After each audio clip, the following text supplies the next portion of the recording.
Oke, saya ulangi. Jadi tentang penggunaan informasi akuntansi penuh dalam penentuan harga jual. Nah, ini biasanya eh, apa ya, paling sering dibutuhkan nih biasanya kalau yang baru mulai merintis bisnis gitu ya, baru mulai mau jualan gitu kan. Terus juga kalau misalkan ikut kompetisi ya, biasanya kalau yang orang di luar sosial ekonomi gitu kan ya, orang eksak, nah itu biasanya suka nanya tuh, gimana sih caranya, rumusnya seperti apa sih dalam menentukan harga jual suatu produk atau layanan jasa gitu kan. Nah, biasanya kalau yang ikut kompetisi-kompetisi gitu kan, setelah menganalisis keuangannya, kemudian juga menentukan berapa sih harga jual yang pasnya gitu kan. Nah, biasanya juga banyak nih mahasiswa MAB ya, itu kan biasanya yang justru di situ tuh tempatnya yang di vokasi, kalau yang apa, yang mulai bisnis gitu kan, mulai bangun usaha gitu, karena kan memang ya MAB, manajemen agribisnis gitu ya. Nah, teman-teman sendiri ini sudah mulai ini ada yang coba-coba buat bisnis gitu atau jualan lah, sedikit-sedikit merintis gitu, sudah ada di kelas ini? Belum, Ibu. Belum. Oke, ini karena baru semester 3 ya. Ya apa kan apa sebenarnya ilmunya sudah dapat ya mungkin ya, tentang kewirausahaan gitu kan ya, tentang manajemen itu sendiri, tentang akuntansi. Nah, bisa mulai tuh sedikit-sedikit dicoba gitu ya. Karena waktu itu saya pas ngajar yang semester 5 itu biasanya anak MAB tuh rajin, ada aja gitu yang nawarin dagangannya gitu kan, ya nggak apa-apa kan ya. Sedikit-sedikit mulai coba gitu, mulai merintis gitu kan ya. Jadi yang ilmunya sudah dapat, nah bisa tuh mulai diaplikasikan gitu. Nah, Siap, Ibu. ya jadi eh, hari ini kita akan membahas ini ya, nanti tentang metode penentuan harga jual itu ada apa saja sih, terus gimana sih rumusnya dalam menentukan harga jual gitu ya.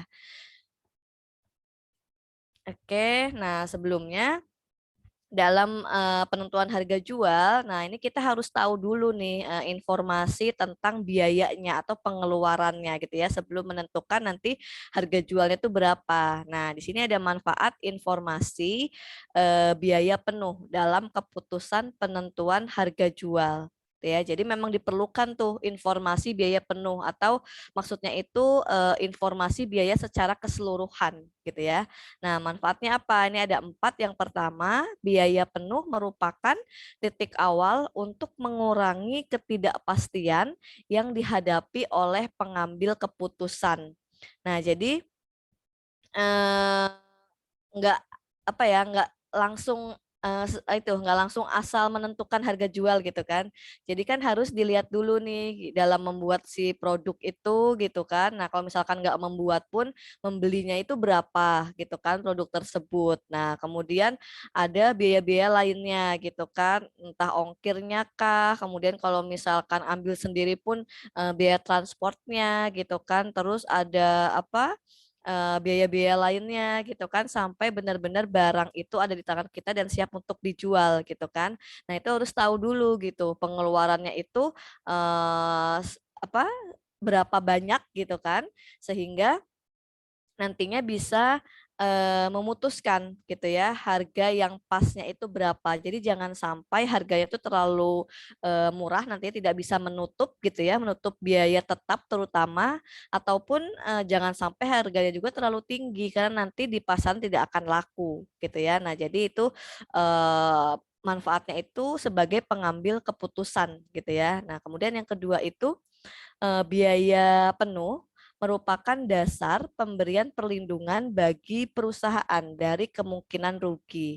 Nah, makanya biasanya yang dihitung terlebih dahulu itu pengeluarannya dulu gitu kan ya, dibanding penerimaannya. Karena tadi minimal banget itu apa, bisa menutup si biaya itu tadi gitu kan. Jadi minimal banget bisa balik modal, atau minimal sekali itu bisa BEP, impas ya. Tapi kan namanya kita usaha bisnis kan pasti pengen ada yang namanya laba gitu ya. Nah, tadi jangan sampai rugi, minimal tadi impas. Nah, inginnya sih bisa mendapatkan laba gitu kan. Nah, tadi dengan sudah tahu gitu kan pengeluarannya itu berapa sehingga nanti bisa dirancang untuk penentuan harganya. Nah, kemudian manfaat yang ketiga, biaya penuh memberikan informasi yang memungkinkan manajer penentu harga jual melihat struktur biaya perusahaan pesaing. Nah, jadi setelah kita tahu gitu ya, misalkan ini bisnis kita itu komponen biayanya apa saja, nah kemudian melakukan benchmark gitu ya dengan kompetitor atau pesaing. Nah itu kira-kira sama enggak tuh atau misalkan seperti apa kalau di kompetitor atau pesaing tadi. Nah, sehingga nanti dalam hal penentuan harganya pun bisa bersaing gitu.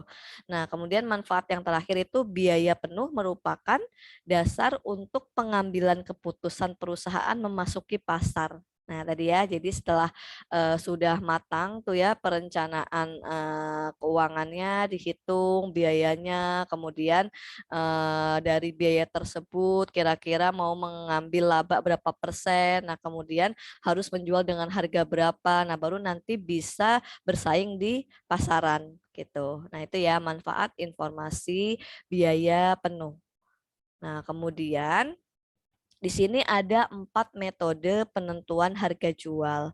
Nah, yang pertama itu penentuan harga jual dalam keadaan normal. Nah, di sini maksudnya keadaan normal itu seperti tadi. Jadi tahu informasi biayanya, bisa menghitung taksiran biayanya, kemudian disandingkan dengan rencana penjualannya atau penerimaannya gitu kan.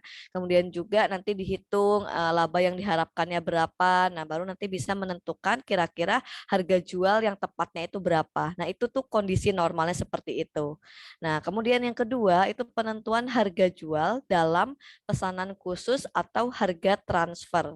Nah, kalau ini ada istilahnya kasus khusus gitu ya. Jadi setelah kalau apa namanya sudah belajar tuh ya di pertemuan sebelumnya gitu kan ada yang apa ada yang ordernya itu berdasarkan pesanan, ada yang untuk mengisi persediaan. Nah, jadi kan kalau yang normalnya tadi itu membuat produk yang reguler istilahnya gitu ya, yang umum gitu ya untuk dijual secara apa namanya? Secara massal gitu ya. Nah, sedangkan kalau untuk yang pesanan itu ada order khusus gitu ya. Ya, misalkan kapasitas si mesinnya itu normalnya untuk berapa ya? Untuk 5.000 lah ya, untuk 5.000 kapasitas 5.000 unit. Nah, kemudian yang reguler itu ternyata memproduksinya 4.000. Berarti kan masih ada 1.000 tuh ya. Nah, 1.000 itu bisa dimanfaatkan tadi untuk pesanan khusus. Nah, kalaupun tadi misalkan kapasitasnya sudah penuh, nah nggak apa-apa, bisa juga apa mengambil pesanan khusus tersebut kalau memang harganya oke gitu ya. Nanti tinggal memperhitungkan berapa tambahan biaya tetapnya. Nah, itu metode penentuan harga jual dalam pesanan khusus. Kemudian yang ketiga, penentuan harga jual dalam cost type contract. Nah, kalau dalam hal ini tuh ada kesepakatan gitu ya di awal. Biasanya itu apa ada namanya itu SPK, surat perjanjian kerjasama. Gitu ya. Jadi nanti disampaikan ya antara si sederhananya penjual dan pembeli lah ya gitu. Nanti penjual menyampaikan bahwa dalam memproses atau memproduksi barang tersebut biaya yang dikeluarkan atau yang dibutuhkan itu sekian.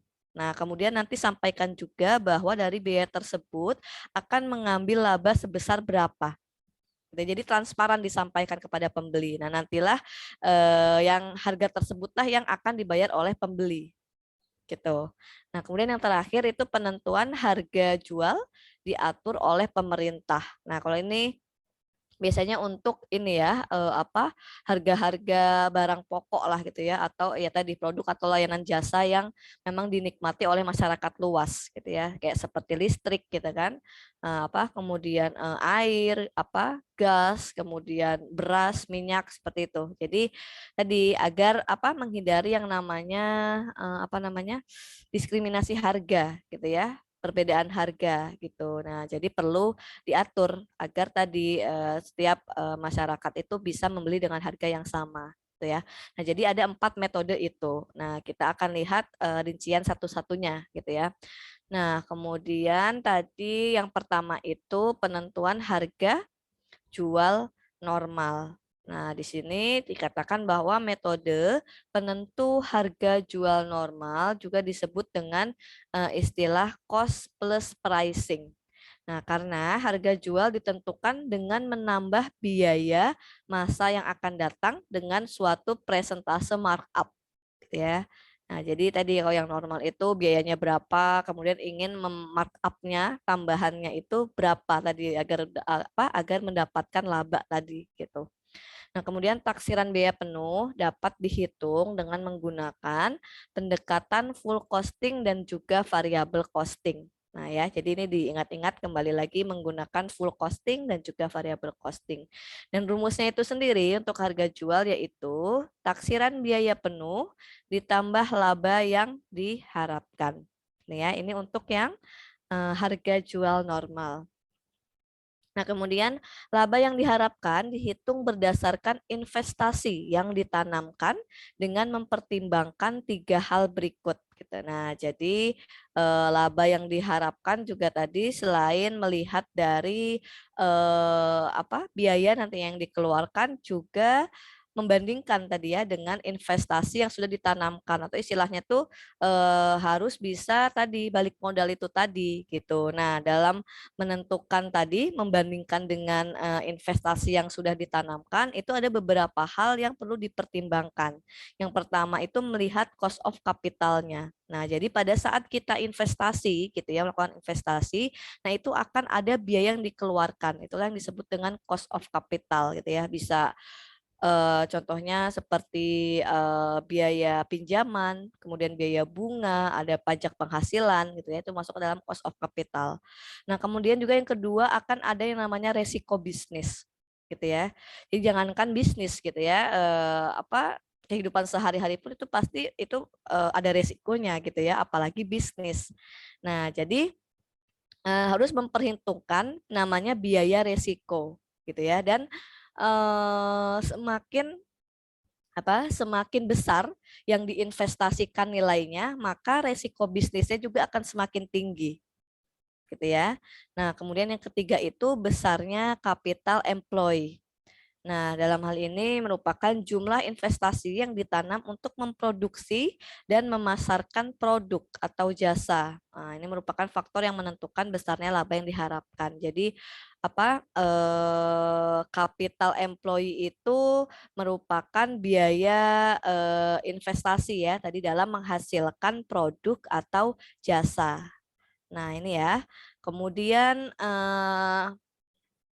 tadi dijelaskan bahwa untuk metode penentuan harga jual normal itu bisa menggunakan 2 pendekatan. Ya, pendekatan full costing dan juga pendekatan variable costing. Nah, kita ingat-ingat kembali. Jadi yang dimaksud dengan full costing itu biaya penuh yang berhubungan langsung dengan volume produksi disebut biaya produksi ya. Jadi kalau diingat-ingat lagi, biaya produksi itu yang berhubungan dengan volume produksi, ya. Nah, kemudian biaya penuh yang tidak berhubungan langsung dengan volume produksi disebut biaya non produksi. Nah, jadi dalam menggunakan pendekatan full costing itu ada 2 unsur biaya ya, ada 2 pengelompokan biaya, yaitu biaya produksi dan biaya non produksi atau biaya komersial. Nah, untuk biaya produksi sendiri itu terdiri dari biaya bahan baku, kemudian biaya tenaga kerja langsung, dan biaya overhead pabrik yang terdiri dari variabel dan juga tetap. Jadi mau tetap mau variabel itu disatukan. Yang penting dia memang masuk ke dalam komponen biaya produksi. Gitu ya, itu untuk yang full costing. Kemudian ditambah pengelompokan untuk yang biaya non produksi atau biaya komersial. Misalkan contohnya biaya administrasi dan umum, biaya pemasaran dan biaya lain yang di luar biaya produksi.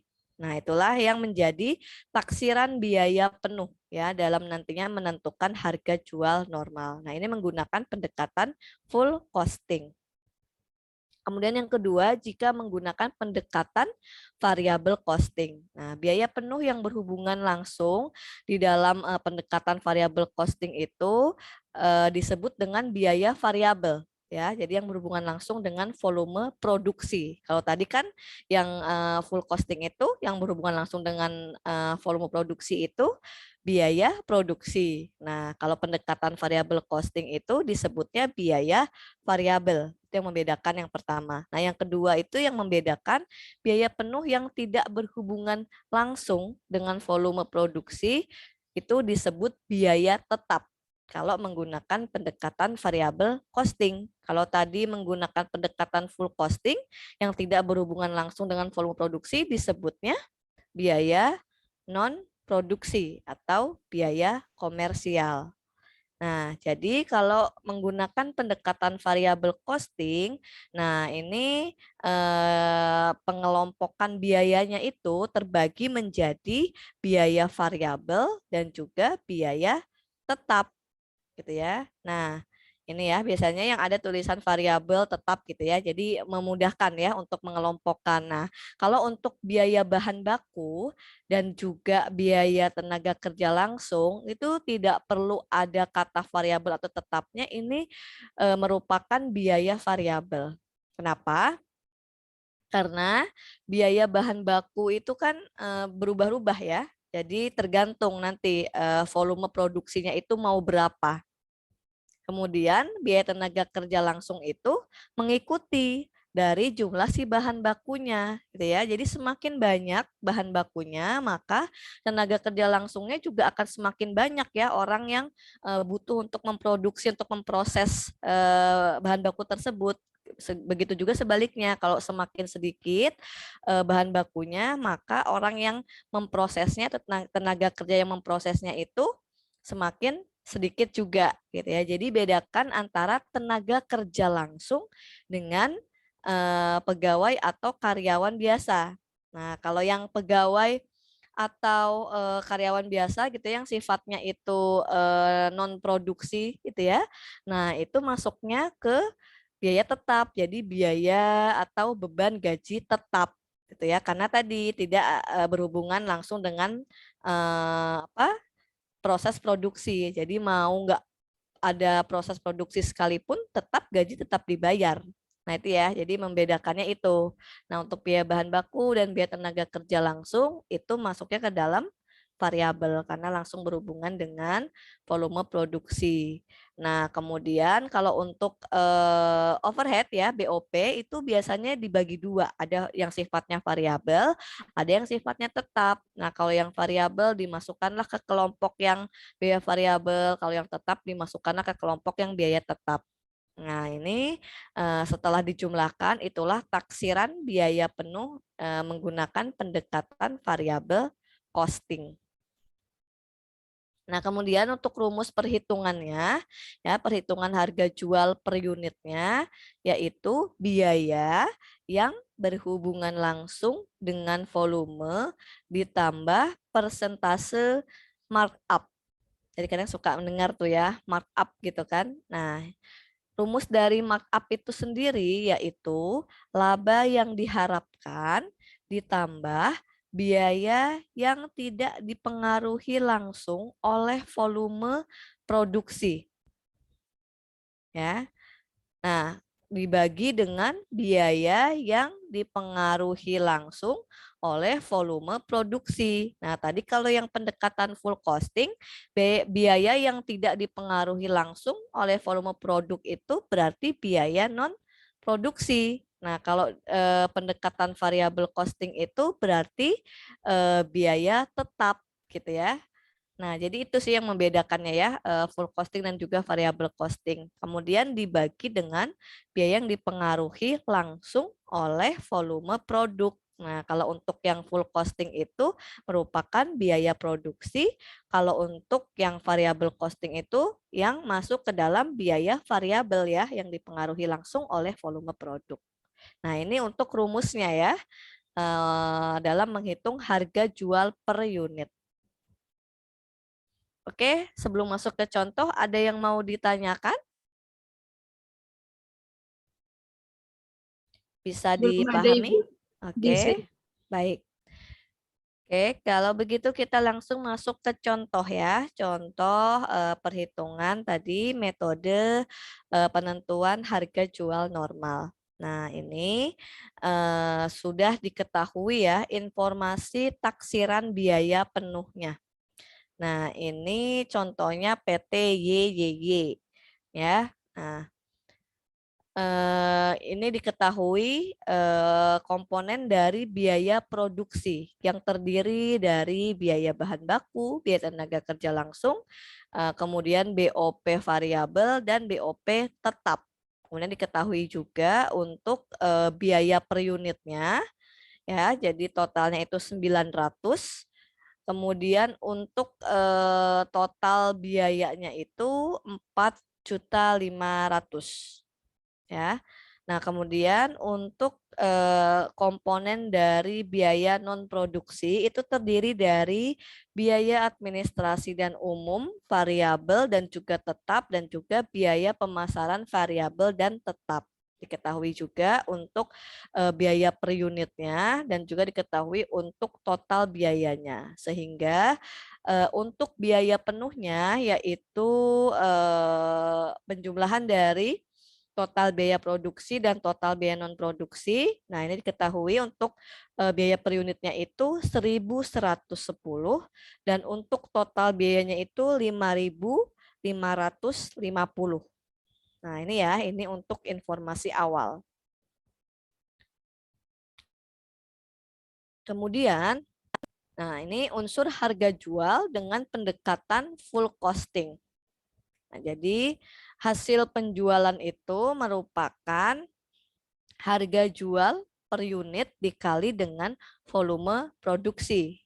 Kemudian untuk biaya produk yang dijualnya itu yaitu dari biaya produksi per unitnya. Kemudian dikalikan dengan berapa gitu ya volume yang terjualnya. Nah, itulah yang sebagai nantinya itu harga dasar. Kemudian itu dikurangi didapat laba bruto. Nah, dari laba bruto dikurangi dengan biaya non produksi. Maka nanti setelah itu didapat laba bersih yang diinginkan. Nah, itulah nanti yang disebut dengan markup. Nah, kemudian dengan pendekatan full costing, maka dapat dihitung rumusnya itu sebagai berikut. Harga jual sama dengan biaya produksi ditambah berapa persen markup-nya. Kemudian markup itu sendiri yaitu biaya non produksi ditambah laba yang diharapkan. Nah, laba yang diharapkan ini merupakan berapa persen yield-nya atau keuntungannya gitu ya.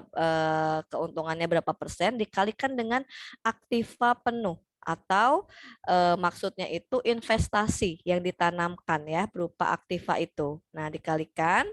Nah, kemudian dibagi dengan biaya produksi. Nah, itulah yang disebut dengan markup. Ya, itu rumusnya. Nah, jadi berdasarkan tadi informasi di awal berupa taksiran biaya penuh dan juga tadi sudah diketahui rumusnya seperti apa. Nah, kita mulai hitung. Nah, ini taksiran biaya produksi untuk kapasitas produksi per tahun itu 5.000 unit ya. Jadi kapasitasnya itu 5.000 unit.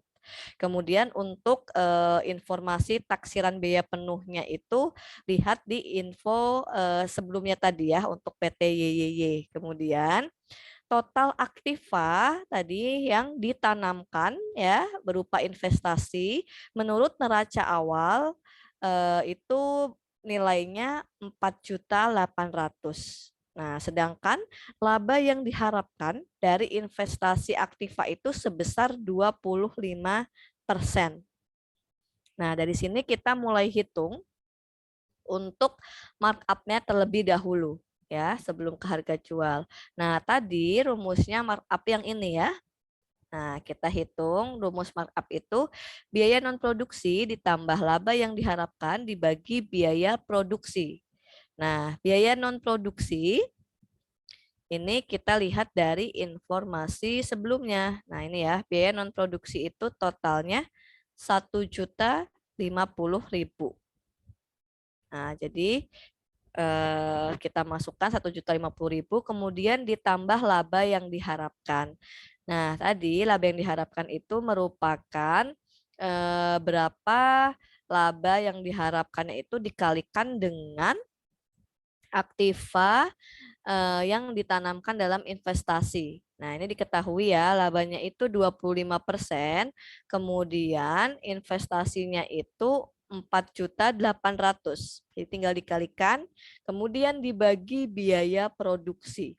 Nah, biaya produksi itu dilihat dari informasi yang di awal ya, ini ya, total biaya produksi 4.500.000. Nah, sehingga didapat nilai markup-nya itu sebesar 50%. Nah, setelah tahu nilai markup-nya itu baru bisa menghitung harga jual. Tadi rumus harga jual itu biaya produksi per unit ditambah markup. Nah, kita lihat biaya produksi per unitnya yaitu 900 ya. Jadi tinggal dikalikan 900 ditambah 50%-nya dari 900 sehingga didapat harga jualnya itu 1.350 per unit.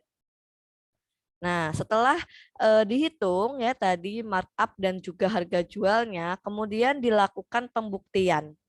Nah, pembuktiannya itu untuk membuktikan apakah kembalinya investasi itu nilainya sama dengan laba yang diharapkan, ya. Nah, cara membuktikannya itu dengan menghitung pendapatan penjualan, yaitu dari tadi harga jual per unit dikali dengan volume atau kapasitas ya, dikalikan dengan volume produksi atau kapasitas produksi, yaitu 5.000 didapat 6.750.000. Kemudian biaya produksi. Nah, tadi biaya produksi total biaya produksi per unitnya itu 900. Kemudian dikalikan dengan volume produksinya 5.000 didapat 4.500.000. Sehingga untuk laba brutonya tinggal dikurangi yaitu 2.250.000. Nah, kemudian dikurangi lagi dengan biaya non produksi. Nah, tadi biaya non produksi per unit itu 210 dikalikan dengan volumenya 5.000 didapat sebesar 1.050.000 sehingga laba bersih didapat yaitu 1.200.000. Nah, kemudian hitung untuk rasio perbandingannya kembalinya investasi yaitu dari laba bersih 1.200.000 dibandingkan dengan investasinya tadi nih ya di informasinya yaitu sebesar 4.800.000. Nah, ternyata nilainya sama 25% ya, sama dengan tadi laba yang diharapkan dari investasi aktiva. Jadi kalau udah sama pembuktiannya berarti sudah betul gitu ya dalam menghitung tadi markup dan juga harga jual. Nah, itu tadi untuk pendekatan menggunakan full costing. Nah, kemudian bagaimana jika menggunakan pendekatan variable costing? Nah, tadi ya pembedanya itu hanya di pengelompokan biayanya, tapi nanti untuk hasil akhirnya itu harus sama ya, harga jualnya dan juga pembuktiannya itu sama. Oke ya. Nah, untuk yang variable costing tadi itu kan yang membedakan dari pengelompokan biayanya. Kalau yang full costing itu kan dikelompokkan menjadi dua itu biaya produksi dan biaya non produksi atau komersial. Sedangkan untuk yang biaya variabel sedangkan untuk yang pendekatan variable costing itu pengelompokan biayanya itu menjadi biaya variabel dan biaya tetap. Nah, sehingga rumus harga jualnya itu biaya variabel ditambah persentase markup-nya. Nah, markup-nya itu sendiri rumusnya yaitu biaya tetap ditambah laba yang diharapkan ya. Jadi laba yang diharapkan tadi ya dari yield-nya berapa persen ya atau keuntungannya dikalikan dengan aktiva penuh atau investasinya tadi ya terhadap aktiva. Kemudian dibagi dengan biaya variabel. Nah, kemudian ini unsur harga jual menggunakan pendekatan variabel costing. Nah, jadi harga penjualannya itu dari harga jual per unit dikalikan dengan volume, kemudian dikurangi dengan biaya variabel, yaitu biaya variabel per unit dikali volume. Itulah yang menjadi dasar harga. Kemudian didapatlah laba kontribusi, kemudian dikurangi biaya tetap, didapatlah laba bersih yang diinginkan. Nah, itulah markup-nya. Oke, kita langsung coba hitung ya menggunakan pendekatan variabel costing. Masih menggunakan data yang sama tadi ya. Nah, tadi rumus markup-nya itu biaya tetap ditambah laba yang diharapkan dibagi biaya variabel. Nah, oke, dari yang informasi ini silahkan kalian hitung berapa biaya tetapnya dan berapa biaya variabelnya. Dan sebutkan ya mana mana saja yang masuk ke dalam biaya tetap dan mana yang masuk ke dalam biaya variabel. Oke, silakan siapa yang bisa menyebutkan mengelompokkan biaya mana saja yang masuk tetap, mana yang masuk variabel. Oke, dan sambil dihitung ya, semuanya menghitung ya. Jadi berapa biaya tetapnya dan berapa biaya variabelnya. Oke, silahkan.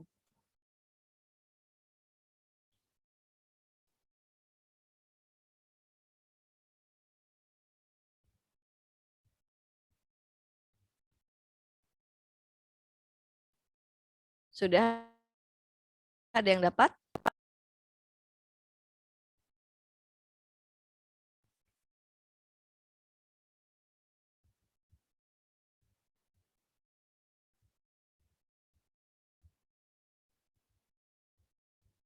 Halo, halo. Belum, Ibu. Sedang Sebentar. menghitung. Oke, silakan.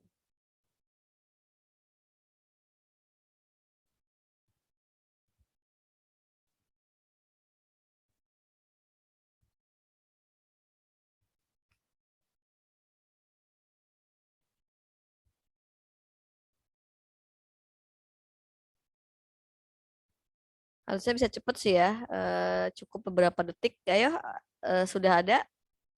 Biaya tetapnya 4.025.000. Oke, Biaya Andre. variabel Berapa biaya variabelnya, Andre? 4.025.000. Dari mana? Sebutkan biaya Dari variabelnya. biaya bahan baku, tenaga kerja langsung, Hmm, overhead pabrik variabel, hmm, administrasi dan umum variabel, hmm. pemasaran variabel. Sisanya Oke. tetap. Tetap berarti yang mana aja? Overhead pabrik tetap, Hmm. administrasi dan umum Biaya tetap, administrasi dan umum pemasaran tetap tetap. dan biaya pemasaran tetap. Oke, berapa nilainya untuk biaya tetap? 1.525.000. Oke. Oke ya, betul ya. Semuanya sama? Sama, Bu. Oke ya, jadi tinggal dilihat aja yang paling sedikitnya gitu kan ya, tetap berarti hitung yang tetap, sisanya berarti itu variabel dan jangan sampai terkecoh ya tadi seperti yang saya sampaikan di awal, walaupun biaya bahan baku dan juga biaya tenaga kerja langsung itu tidak ada kata-kata variabel dan juga tetapnya. Nah, kedua ini masuknya ke dalam biaya variabel ya karena berhubungan langsung dengan biaya produksi. Oke, berarti sudah oke ya di kelas ini. Itu ya, berarti tadi betul untuk biaya tetapnya itu nilainya 1.525.000. Kemudian ditambah laba yang diharapkan sebesar 1.200.000 ya. Ini dari mana ini 1.200.000 ini ya kan rumusnya itu yield berapa persen ya keuntungan atau labanya itu berapa persen dikalikan dengan aktiva penuh. Nah, ini ya dari informasi yang sebelumnya tadi. Jadi 25% dikali 4.800.000 didapatlah 1.200.000 kemudian dibagi biaya variabel tadi ya sebesar 4.025.000 sehingga didapat markupnya itu 67,7%. Nah, sehingga untuk harga jualnya yaitu biaya variabel per unit. Nah, ini juga dari informasi yang awal ini. Jadi hitung biaya per unitnya itu dibedakan juga. Mana yang masuk variabel, mana yang masuk tetap. Nah, ya, jadi tadi disesuaikan, tadi sudah tahu menghitung biayanya otomatis untuk biaya per unitnya juga sudah tahu ya. Nah, untuk biaya variabel per unitnya itu 805. Kemudian tinggal ditambahkan dari si persentase markup tadi dikalikan biaya variabel per unitnya.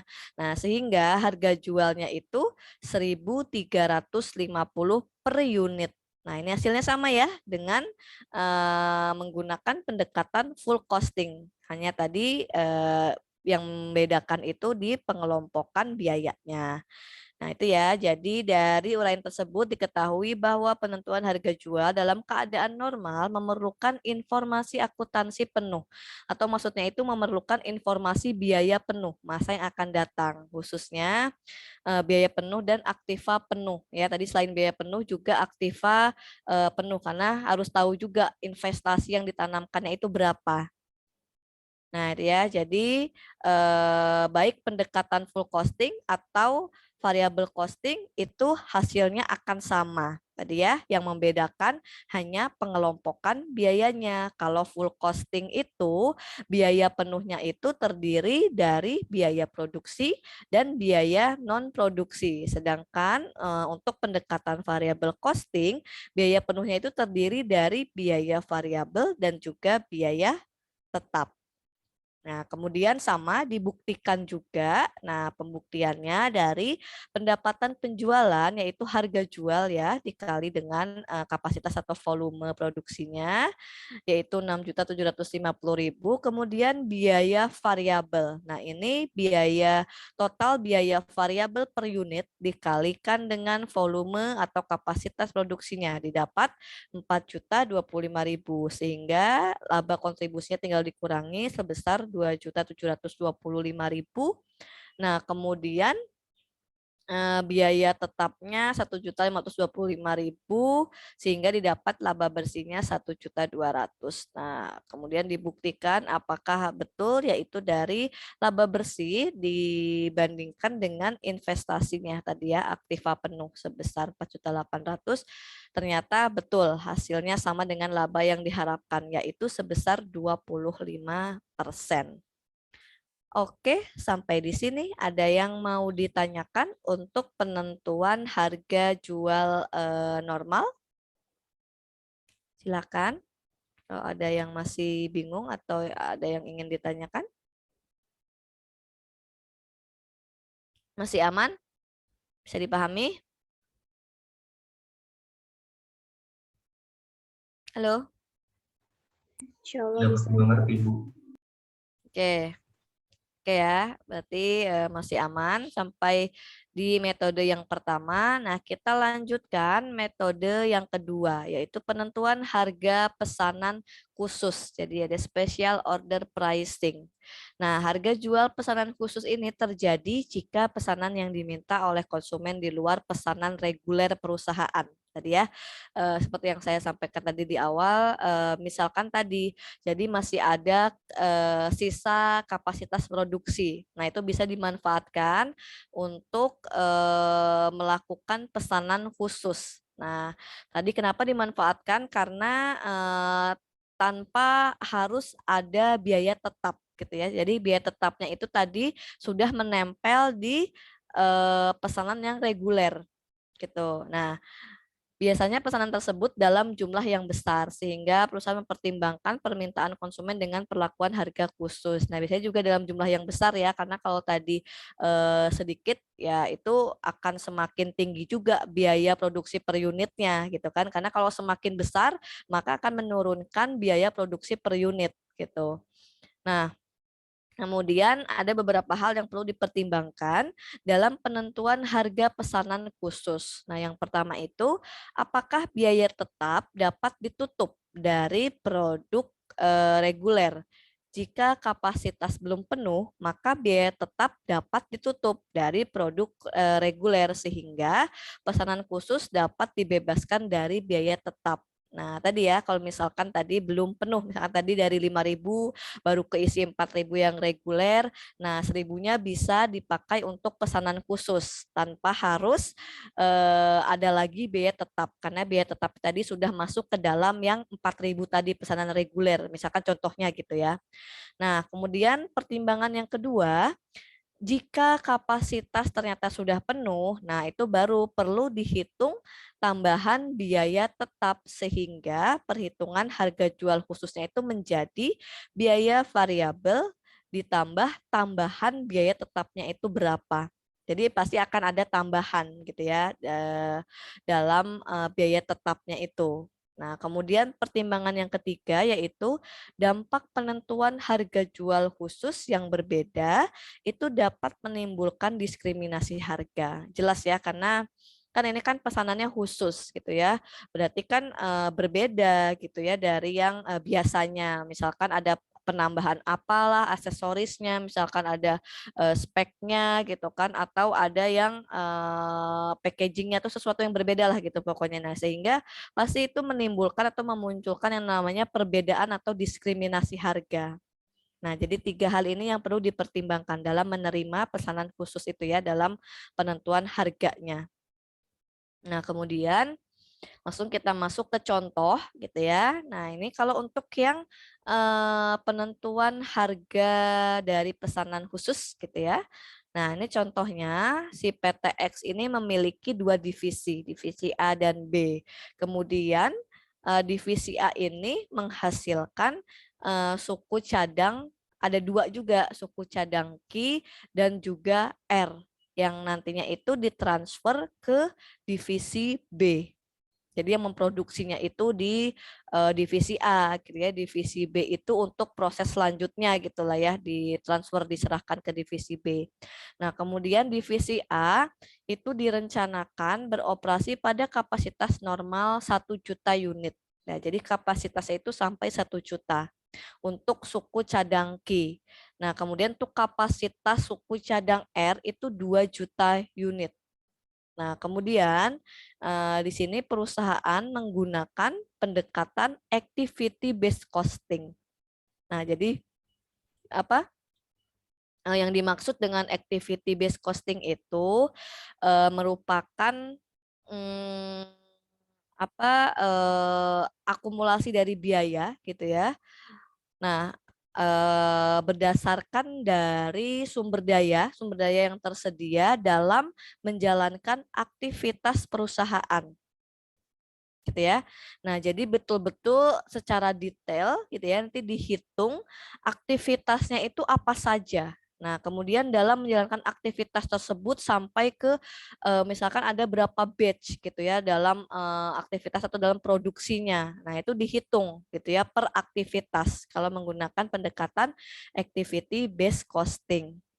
Nah, di sini diketahui informasinya ya, tadi dengan menggunakan pendekatan activity based costing itu, yang pertama unit level activity cost-nya atau biaya standar per unit. Nah, biaya standar per unit untuk suku cadang Q itu sebesar 1.500. Nah, sedangkan untuk suku cadang R itu 2.000 ya per unitnya ini. Nah, kemudian untuk batch related activity cost atau biaya standar per batch-nya. Nah, ini diketahui per batch-nya itu untuk suku cadang Q itu 200.000 dan untuk suku cadang R itu 150.000. Kemudian untuk produk sustaining activity cost-nya atau biaya per unitnya itu Rp500 ya untuk suku cadang Q dan Rp300 untuk suku cadang R.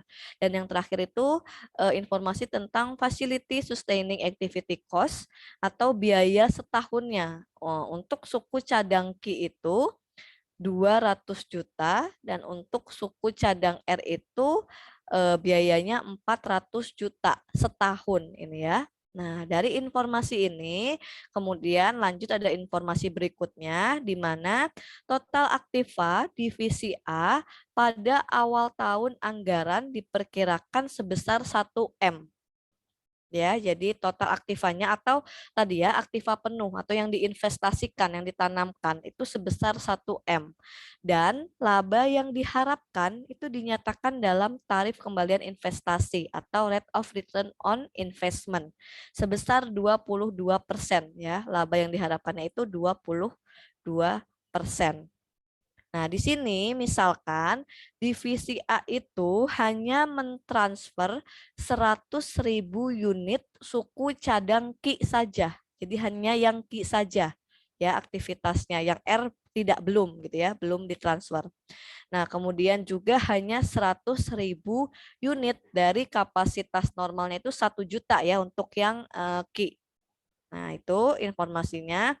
Kemudian ini diproduksi dalam 2 batch. Nah, jadi ada 2 batch ya atau production run. Nah, markup untuk suku cadang Q dan R didasarkan pada unit level activity cost sebagai berikut. Nah, kita mulai hitung. Yang pertama untuk laba yang diharapkan. Nah, tadi laba yang diharapkan itu kan sebesar 22% ya dari investasi. Nah, investasinya tadi itu atau total aktiva penuh yang dimilikinya itu 1M. Nah, jadi nilai laba yang diharapkan itu 220 juta. Nah, kemudian untuk unit level activity cost ya atau biaya standar atau biaya dasar ya per unitnya. Ini kita hitung satu-satu. Nah, tadi diketahui untuk suku cadang Ki itu 1 juta kapasitasnya dan suku cadang R itu 2 juta. Nah, kemudian dikalikan dengan unit level activity cost-nya. Informasi yang ini ya, unit level activity cost-nya atau biaya standar per unit. Suku cadang Q 1.500, suku cadang R 2.000. Nah, tinggal dikalikan ya masing-masing. Sehingga didapat untuk biaya standar per unit suku cadang Q itu 1,5 M dan biaya standar per unit untuk suku cadang R itu 4 M. Sehingga totalnya itu 5,5 M. Dan markup-nya itu didapat 4%. Nah, 4% ini dari mana ya? Didapat markup 4%. Ada yang tahu dari mana?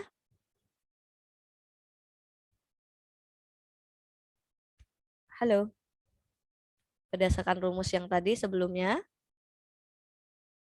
Jadi markup 4% itu dari mana ya? Dari bisa dapat 4% itu? Halo, halo. Ibu rumusnya. Yang itu kan Bu, yang biaya tetap tambah laba diharapkan dibagi biaya variabel.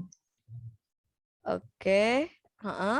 Jadi mana? Angkanya yang mana nih kalau dari sini? Bahtiar.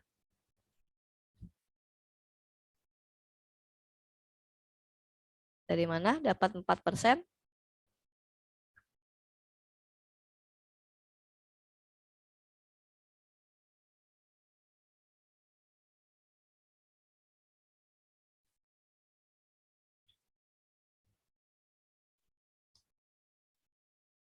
Dari mana?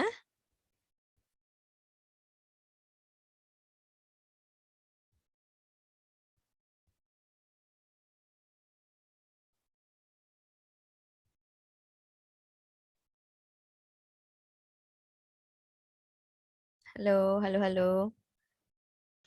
Itu aja Bu dibagi 220 juta dibagi Oke. 5.500.000. Iya. 5 miliar. Ya, ya. Jadi markup-nya itu didapat 4% dari laba yang diharapkan 220 juta dibagi dengan tadi ya total dari biaya standarnya ya atau unit level activity cost-nya yaitu 5,5 M. Didapatlah 4% ya. Nah, kemudian kita hitung untuk biaya penuhnya. Nah, ini kita hitungnya itu khusus tadi yang ditransfer. Nah, tadi informasinya yang ditransfer itu dari divisi A ke divisi B itu sebanyak 100.000 unit suku cadang Ki, ya. Dan itu dilakukan dalam 2 batch. Nah, jadi kita hitung. Nah, ini berarti volumenya menggunakan 100.000 unit. Kemudian dikalikan untuk per unitnya itu berdasarkan informasi yang awal ini ya. Jadi tinggal dikalikan untuk unit level activity cost itu 100.000 dikali dengan 1.500 didapat 150.000. Nah, kemudian untuk yang batch related activity cost, nah ini informasinya itu biaya standar per batch yaitu untuk suku cadangki itu 200.000. Nah, tadi diketahui di sini bahwa dilakukan dalam 2 batch ya. Nah, sehingga 2 batch dikalikan dengan biaya standar per batch-nya 200.000 didapat 400.000. Kemudian produk sustaining activity cost-nya tinggal dikalikan 100.000 yang ditransfernya tadi dikali 500 didapat 50 juta.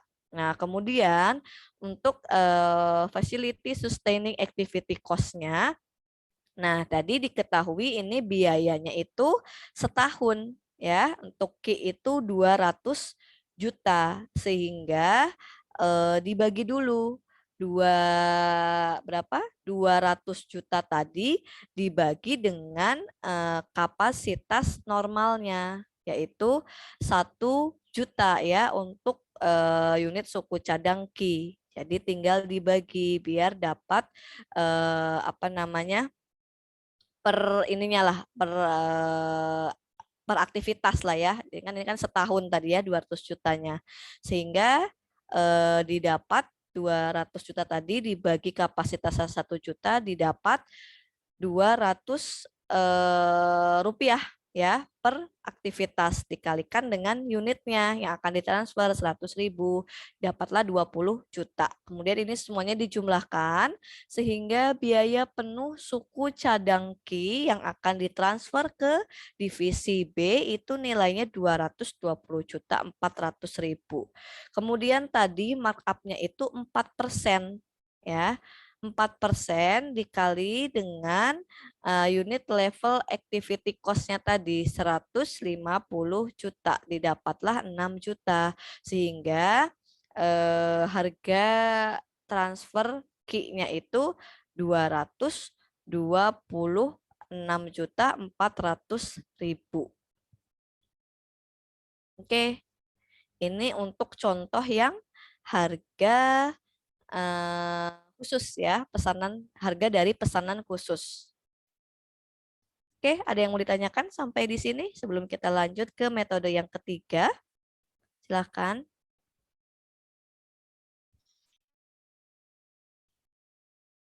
Belum ada?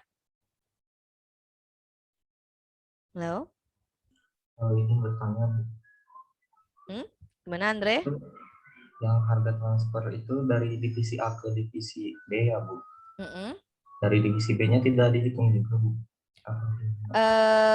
Belum dihitung karena ini informasinya itu baru diketahuinya, yang ditransfer itu baru yang divisi A mentransfer ke divisi B dan itu juga khusus baru yang Ki.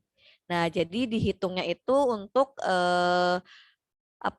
proses transfernya, harga transfernya. Makanya harga pesanan khusus itu sama dengan harga transfer metodenya itu, Andre. Jadi kalau misalkan ada, kecuali ada informasinya ya, informasi lebih lanjutnya untuk yang divisi B-nya. Karena dalam kasus ini posisinya divisi B itu hanya menerima. Hanya menerima transfer dari divisi A. Jadi yang dihitung itu proses transfernya tadi. Berapa sih harga transfer Ki tadi dari divisi A ke divisi B? Gitu, Andre. Bu, terima kasih. Oke, sama-sama. Oke, Ada lagi selain Andre? Belum ada? Oke, kalau belum ada, kita lanjutkan ke metode yang ketiga, yaitu penentuan harga jual dalam cost type kontrak. Nah, jadi seperti tadi yang disampaikan di awal bahwa cost type kontrak itu adanya persetujuan ya, persetujuan kontrak pembuatan ya atau proses membuat produk atau jasa untuk dibeli si produk atau jasanya tadi itu pada harga berdasarkan biaya sesungguhnya yang dikeluarkan oleh produsen ya atau penjualnya ditambah dengan labanya tuh mau berapa gitu ya. Nah, jadi ini tadi ya harus transparan disampaikan di awal. Biasanya ini dalam jumlah yang besar dan misalnya sudah apa ya, sudah langganan lah ya, sudah memang tercipta kerjasama yang berulang kali gitu ya. Nah, sehingga di sini di dalam kontraknya itu tertuliskan misalkan ya, contohnya mau beli tipe barang apa gitu ya. Nah, kemudian dihitung nih. Nah, biaya penuh sesungguhnya itu contohlah 1.000. Kemudian disampaikan oleh si produsennya atau penjualnya itu dia akan mengambil laba 10% dari biaya sesungguhnya itu.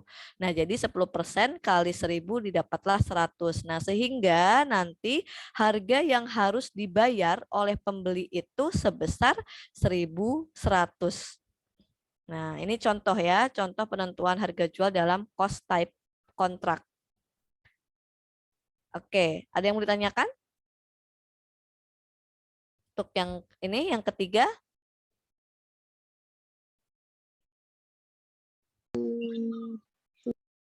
Ya, belum? Oke. Nah, kemudian yang terakhir itu penentuan harga jual yang diatur oleh peraturan pemerintah. Nah, ini biasanya produk dan jasa yang dihasilkan untuk memenuhi kebutuhan pokok masyarakat luas tadi ya, seperti listrik, air, telepon, pos, tadi ya, beras, minyak, gitu kan, gas, BBM. Nah, itu diatur oleh pemerintah tadi ya tujuannya agar tidak adanya diskriminasi harga. Terkecuali tadi ya ada beda daerah. Jadi memang ada perbedaan antara yang di Pulau Jawa dengan yang di Kalimantan atau di Papua. Itu juga sudah disesuaikan gitu ya, disesuaikan dengan apa biaya hidupnya dan juga penghasilannya dan juga keterjangkauannya gitu ya kan itu biasanya dikirimnya dari Jawa gitu ya sampai sana. Nah, itu juga kan butuh biaya karena walaupun diatur oleh pemerintah gitu ya, tapi tetap memperhitungkan ada laba gitu ya, laba yang diharapkan. Nah, ini ya harga jual produk dan jasa tersebut ditentukan berdasarkan biaya penuh. Tapi juga ditambah dengan laba yang diharapkan. Jadi tetap dihitung ya, harus ada laba yang namanya bisnis apapun itu pasti tujuannya itu yang mendapatkan laba gitu kan. Nah, ini contohnya, misal untuk menghasilkan air diperlukan investasi 2 miliar. Nah, untuk membeli mesin, kemudian peralatan, serta modal kerjanya. Jadi harus investasi 2M. Nah, kemudian taksiran biaya produksi airnya itu Rp300 per liter atau per unit ya, Rp300. Nah, untuk volume produksi yang bisa dihasilkannya itu sebanyak 50 juta liter air per tahunnya. Nah, kemudian itu tadi untuk biaya produksinya ya, berhubungan dengan produksi. Kemudian ada biaya non produksi yang terdiri dari pemasaran dan juga administrasi umum. Nah, diperkirakan taksirannya itu sebesar 1,1 miliar. Kemudian diputuskan laba wajarnya untuk perusahaan air minum itu adalah 20% dari investasinya tadi ya, dari investasi yang 2M tadi. Nah, diharapkan itu bisa mendapatkan labanya sebesar 20%. Nah, oke ya, dari informasi ini kita coba hitung penentuan harga jualnya. Nah, jadi kita hitung terlebih dahulu persentase markup-nya. Nah, yaitu dari biaya administrasi dan umum dan biaya pemasaran. Atau ini biaya non produksinya tadi ya. Nah, kemudian ditambah laba yang diharapkan. Nah, ini contohnya tadi full menggunakan pendekatan full costing ya. Nah, kemudian dibagi dengan biaya produksi penuh per unit dikali volume produksi dalam unit. Nah, kita masukkan tadi biaya administrasi dan umum. Tadi diketahui ya di sini untuk biaya non produksi itu terdiri dari biaya pemasaran dan biaya administrasi umum itu diperkirakan 1,1 M. Dimasukkanlah 1,1 M. Kemudian ditambah laba yang diharapkan. Nah, laba yang diharapkan itu didapat dari persentase labanya dikalikan dengan investasi ya. Investasi tadi berupa penanaman aktiva gitu ya, pembelian aktiva tadi dan juga modal kerjanya sebesar 2M ya, diketahui nih investasinya 2M. Tinggal dikalikan, kemudian dibagi dengan biaya produksi penuh per unit. Nah, tadi diketahui biaya produksi air per unit atau per liternya itu Rp300. Masukkanlah 300 dikali dengan volume produksi. Volume produksi yang bisa dihasilkan. Nah, ini tadi diketahui sebanyak 50 juta liter per tahun. Masukkanlah 50 juta. Sehingga didapat persentase markup-nya itu sebesar 10%. Nah, baru bisa menghitung untuk harga jualnya ya. Harga jual per liternya itu berapa sih gitu ya dari informasi tadi. Nah, diketahui biaya produksi air per liternya tadi itu sebesar 300 ya, ini tadi Rp300 per liter. Kemudian sudah tadi dihitung, didapatlah persentase markup-nya itu 10%. Berarti tinggal dikalikan ya, 10% dikali dengan biaya produksi per unit atau per liter tadi, didapatlah 30.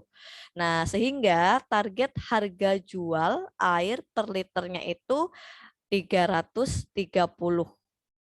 Gitu ya. Nah, kemudian hitung untuk labanya itu tadi ya. Nah, ini kita hitung sekaligus pembuktian ya, apakah tadi laba yang diharapkan tadi disampaikan di sini laba wajarnya itu 20% itu sudah sesuai dengan kembalinya investasi ya sebesar 20%. Nah, dibuktikan dengan menghitung mulai dari target pendapatan penjualan.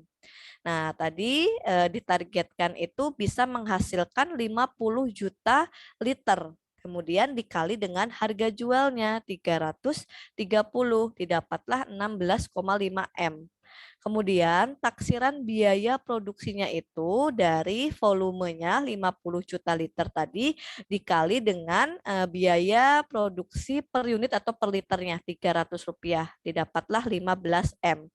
Sehingga didapat laba brutonya itu 1,5 M, kemudian dikurangi dengan biaya non produksi yang terdiri dari biaya administrasi dan umum dan pemasaran itu 1,1 M, sehingga didapat laba bersihnya itu 400 juta.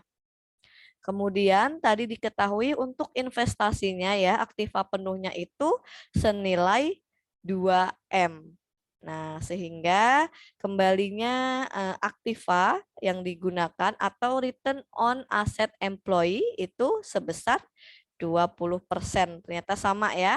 Nah, dari mana nih 20%? Bisa dapat 20%?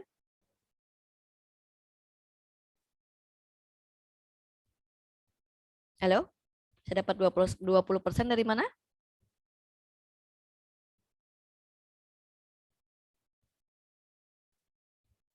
Halo, halo. Ini nggak pada tidur semua kan ya? Enggak, Ibu. Cuma Oke. bingung. Kenapa bingungnya nih? Aduh. Itu Bu, 400 juta dibagi 2 miliar. Oke, sama ya, sama seperti sebelumnya. Makasih, Bahtiar. Jadi tinggal dibandingkan antara laba bersih ya yang didapatkan dibandingkan dengan investasinya itu tadi ya berupa aktiva penuh sebesar 2M 400 juta dibagi dengan 2M didapatlah 20% gitu ya. Nah, ternyata dibuktikan sama berarti ya dengan tadi yang diputuskan tadi laba wajarnya itu sebesar 20% dari investasinya. Oke, sampai sini ada yang mau ditanyakan? Ini sudah selesai bahasannya. Oke, ada yang bisa menyebutkan kembali tadi ada berapa ya metode dalam penentuan harga jual? Ada 4, Bu. Ada berapa, Andre? Ada 4, Bu. Oke, apa aja? Penentuan harga jual dalam keadaan normal, Hmm, penentuan harga jual dalam pesanan, hmm, penentuan harga jual dalam cost type kontrak, dan hmm. penentuan harga jual yang diatur pemerintah yang ini, Bu. Oke, betul ya. Jadi makasih Andre. Ada 4 tadi ya penentuan harga jual. Yang pertama itu penentuan harga jual normal, kondisi normal. Jadi kalau kondisi normal tadi dari informasi biaya penuh ya sudah tahu berapa saja informasi biayanya. Nah, kemudian tahu nilai aktiva penuhnya atau investasinya itu sudah dilakukan berapa. Nah, kemudian nanti ditentukan laba yang diharapkannya itu berapa. Itu berdasarkan dari investasi yang sudah dilakukan. Barulah nanti bisa menentukan harga jual per unitnya itu berapa. Nah, itu untuk yang kondisi normal. Kemudian yang kedua, penentuan harga jual khusus. Nah, kalau khusus ini untuk adanya pesanan ya, pesanan khusus. Jadi di luar dari produksi reguler gitu ya dari yang umum. Nah, itu kalau misalkan masih ada kelebihan kapasitas produksi, nah itu bisa dimanfaatkan untuk menerima pesanan khusus gitu ya ataupun ada tambahan pesanan khusus. Nah, itu nanti akan muncul harga jual yang berbeda. Itu yang kedua. Kemudian yang ketiga itu penentuan harga jual berdasarkan cost type kontrak. Jadi ada kontrak, ada perjanjian, ada kesepakatan di awal gitu ya antara sederhananya penjual dan pembeli gitu ya. Disampaikan si penjual itu bahwa akan memproduksi barang ini membutuhkan biayanya besarannya berapa, kemudian akan mengambil laba dari biaya tersebut berapa persen. Nah, itulah nanti harga jual yang akan dibayar oleh pembeli. Nah, kemudian yang terakhir ini tadi, yaitu penentuan harga jual yang diatur oleh peraturan pemerintah. Biasanya untuk harga pokok produk yang dinikmati oleh masyarakat luas. Nah, itu ya, ada 4 tadi. Oke, ada yang mau ditanyakan sampai di sini? Silakan. Tidak ada? Oke, kalau tidak ada, seperti biasa, silakan dicoba ini ya, latihan soalnya. Ini sih menurut saya mudah ya, karena ini nanti sudah ada di contoh materi tadi. Nah, tinggal kalian coba ya, coba hitung. Nah, ini dimintanya ada 2, seperti tadi dicontoh. Jadi, hitung harga jualnya, kemudian setelah itu buktikan gitu ya apakah tadi laba yang diharapkan. Nah, di sini diketahui laba yang diharapkannya itu 20% ya, apakah itu nanti sama dengan kembalinya investasi gitu ya. Diketahui juga di sini ya untuk rata-rata total aktiva, ini tuh yang dimaksud dengan investasi itu tadi sebesar 500 juta. Oke ya, nanti dicoba. Nah, ini karena hanya satu soal dan juga kalian mengerjakannya kelompok, saya majukan ya untuk batas pengumpulannya. Tapi seperti biasa masih sama, diupload di Evita. Nah, saya majukan jadi hari Sabtu ya, hari Sabtu jamnya sama, jam 16 WIB.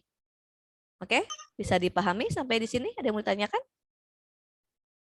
Bisa dipahami, Ibu. Oke, baik. Kalau begitu, sebelum kita akhiri ada yang mau disampaikan atau ditanyakan dulu, silakan.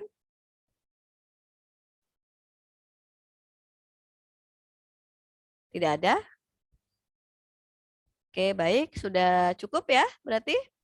Ibu maaf, Mm-mm. izin bertanya. Demikian ya, silakan. Untuk jawabannya itu di dalam Excel aja atau Word atau gimana? Seperti biasa ya, di Excel aja biar kalian juga mudah dalam pengerjaannya ya. Baik Ibu, terima kasih. Oke, sama-sama. Ada lagi? Tanya juga Bu, Mana, untuk Andre? pengerjaannya itu boleh pakai satu metode aja gak? Oke, ini pertanyaannya sama tadi sama kelas sebelumnya. Jadi nanti setelah dicoba ya, nanti Andre dan yang lainnya juga akan tahu. Jadi bukan berarti metode tadi itu bisa digunakan semuanya gitu. Jadi disesuaikan dengan kondisi dan informasi yang disampaikan. Gitu, Andre. Nah, tadi berdasarkan soal yang tadi nanti disesuaikan metode mana ini yang akan digunakan. Gitu ya. Jadi bukan berarti menggunakan semua metodenya. Nah, tadi kan sudah jelas ya perbedaannya dari masing-masing setiap metode penentuan harga jualnya. Gitu ya. Bisa dipahami nggak maksudnya? Gitu ya. Jadi tadi 4 metode itu berbeda-beda kondisinya. Makanya kan ada yang normal, kemudian tadi ada yang harganya itu harga khusus atau harga transfer, kemudian ada yang cost type kontrak, kemudian beda lagi nanti kalau yang tadi ya yang yang diatur oleh pemerintah. Walaupun nanti sih pada saat perhitungannya sih sebenarnya sama ya rumusnya. Gitu kan untuk markup. Maksudnya yang metode variabel sama yang full costing gitu. Oh, oke. Maksudnya untuk yang full costing dengan variabel, silakan pilih salah satu aja. Baik, Oke. Nah, kalau itu betul ya. Jadi oke, saya paham. Jadi maksudnya Andre tentang penggunaan full costing atau variabelnya. Silakan salah satunya aja deh, nggak apa-apa ya, karena ini saya majukan juga ya pengumpulan jadi hari Sabtu karena menggunakan baik full costing ataupun variabel itu hasilnya juga akan sama, gitu ya. Oke, ada lagi? Cukup? Tidak ada lagi?